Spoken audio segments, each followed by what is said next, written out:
Seksio sesarea pada hipertiroid. Hipertiroid harus dikontrol sebelum dilakukan pembedahan untuk mencegah terjadinya krisis tiroid.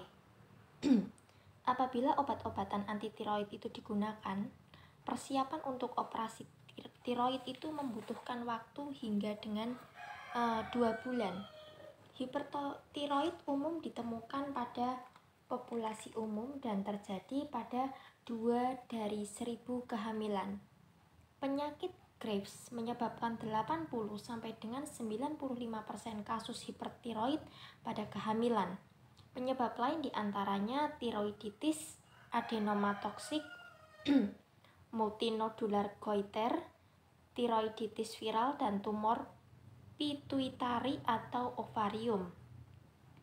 Human chorionic gonadotropin atau HCG yang mencapai puncak pada minggu ke-8 sampai dengan 14 secara lemah menstimulasi reseptor thyroid stimulating hormone atau TSH dan pada beberapa kasus menyebabkan transient hipertiroid yang berkaitan dengan hyperemesis gravidarum.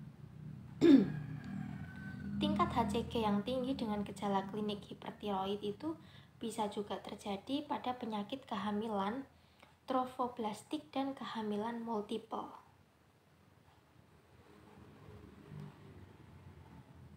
Ya, beberapa etiologi ya dari hipertiroid ya. Etiologi hipertiroidisme itu yang seperti stimulator tiroid abnormal ya, itu berarti penyakit Graves, neoplasia trophoblastik gestasional, tumor pituitari, pensekresi TSH. Kemudian otonomi tiroid intrinsik itu adenoma toksik, goiter multinodular toksik. Selanjutnya penyakit inflamasi, EG tiroiditis subakut, sumber hormon ekstrinsik itu berarti jaringan tiroid ektopik, ingesti hormon tiroid. Masuk ke bab presentasi klinis dan diagnosis.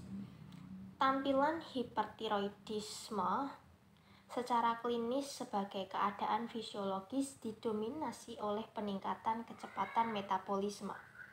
Skala gejala hipertiroid itu sudah dikembangkan berdasarkan atas 10 faktor klinis: kegugupan atau nervousness, berkeringat, intoleransi panas, hiperaktivitas, tremor, kelemahan, prekordium hiperdinamik, diare, nafsu makan tinggi, dan derajat ketidakmampuan. Skala gejala ini sangat berguna dalam mengikuti perjalanan klinis pasien dengan penyakit Graves. Eksoftalmos atau oftalmopati infiltratif secara klinis itu tampak pada mayoritas pasien dengan penyakit Graves, tetapi tanda-tanda fisik lain bisa terjadi dalam frekuensi rendah pada penderita myxedema pretibia atau dermopati, yakni 1% sampai dengan 2%, dan perubahan kuku atau akropaki kurang dari 1%. Patogenesis oftalompati infiltratif pada penyakit Graves masih belum jelas. Pada dasar deskriptif, abnormalitas orbital primer adalah pembesaran otot-otot ekstraokuler ya, yang disertai inflamasi kronis. Hipertiroidisme menstimulasi sistem kardiovaskuler melebihi permintaan peningkatan kecepatan metabolisme yang mendasarinya, mengakibatkan keadaan sirkulasi hiperkinetik, kontraktilitas miokard, denyut jantung, volume sekuncup, dan ukuran ventrikel semuanya meningkat, dan resistensi vaskuler perifer menurun pada kulit dan otot. Hormon tiroid bisa mempengaruhi rasio reseptor alfa dan beta adrenergik pada jantung.